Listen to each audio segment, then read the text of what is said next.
بنو امیہ زوال خلافت راشدہ باب نمبر 4۔ جب لاشوں کی بے حرمتی اقتدار کا جشن بن گئی، خلافت راشدہ کا وہ اصول کہ مردہ دشمن کے جسم کے ساتھ بھی عزت کا برتاؤ ہوگا، اب بنو امیہ کے درباروں میں ایک مذاق بن چکا تھا۔ سیاسی انتقام کی آگ میں جھلستے ہوئے بنو امیہ نے لاشوں کی بے حرمتی کو صرف جائز ہی نہیں سمجھا بلکہ اس پر جشن منانا شروع کر دیا۔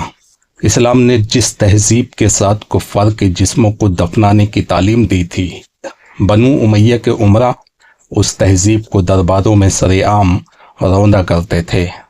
عمار بن یاسر، حق پرستی کی سزا، صفین کا میدان تاریخ کے ماتھے پر ایک نہ مٹنے والا داغ بن گیا تھا۔ حضرت علی کے لشکر میں وہ بزرگ صحابی عمار بن یاسر بھی تھے جن کے بارے میں نبی صلی اللہ علیہ وسلم نے فرمایا تھا، عمار کو باغی گروہ قتل کرے گا۔ جنگ کے دوران جب عمار کو شہید کیا گیا تو بنو امیہ کے لشکر میں ایک عجیب سا سکوت چھا گیا، مگر معاویہ نے فوراً بات پلٹ دی۔ عمار کو جس نے میدان جنگ میں نکالا، قتل کا ذمہ دار وہ ہے، لیکن عمار کی لاش بنو امیہ کے سپاہیوں کے ہاتھ لگی۔ دربار شام میں پہلا منظر تاریخ نے دیکھا کہ اسلام میں پہلی بار ایک صحابی کا سر کاٹ کر فتح کا تحفہ بنایا گیا۔ معاویہ کے دربار میں دو سپاہی جھگڑ رہے تھے، عمار کو میں نے قتل کیا، نہیں، یہ میرے تیر کا نشانہ بنا تھا۔ معاویہ تختے پر بیٹھا مسکرا رہا تھا۔ سیاست فتح ہو گئی تھی مگر خلافت کی روح آج دفن ہو چکی تھی۔ عمرو بن حمق دیوانگی کے زخموں سے ذلت کا سفر۔ عمرو بن حمق خزائی بھی انہی صحابہ کرام میں سے تھے جو خلافت علی کے سچے حامی تھے۔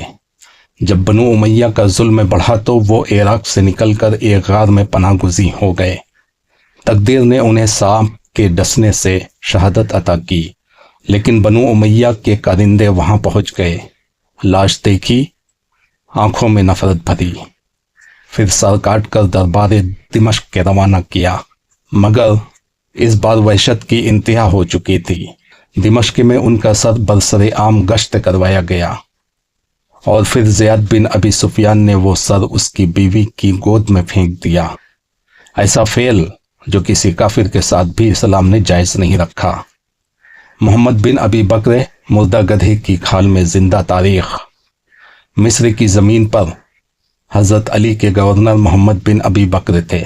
جب معاویہ نے مصر پر قبضہ کیا تو محمد گرفتار ہو گئے۔ قتل کے بعد ان کی لاش کو ایک مردہ گدھے کی کھال میں لپیٹ کر آگ لگا دی گئی۔ یہ وہ طرز عمل تھا جو جاہلیت میں مشرکین اختیار کرتے تھے، مگر اب دربار خلافت میں اسے طاقت کا جشن سمجھا جا رہا تھا۔ لاشوں کی سیاست، نیا ہتھیار۔ یہ صرف شخصی انتقام نہ تھا بلکہ بنو امیہ کا پیغام تھا جو خلافت راشدہ کے اصولوں کو زندہ کرے گا۔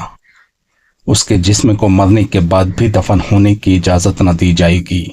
یہ رویہ نہ صرف شریعت کے خلاف تھا بلکہ انسانی اخلاقیات کا جنازہ تھا، مگر دمشق کے دربار میں اس کا جشن منایا گیا۔ سروں کی نمائش، لاشوں کی بے حرمتی اب بنو امیہ کی سیاست کا مستقل ہتھیار بن چکا تھا۔ ماخوذ الکامل فی التاریخ، ابن اسیر، تاریخ اسلام، اکبر شاہ نجیب آبادی۔ اگلی قسط، یزید بن معاویہ، جب ملوکیت نے خلافت کا لباس پہنا، یزید کی ولی عہدی، خلافت کو سلطنت میں بدلنے کا آغاز اور کربلا کی تمہید۔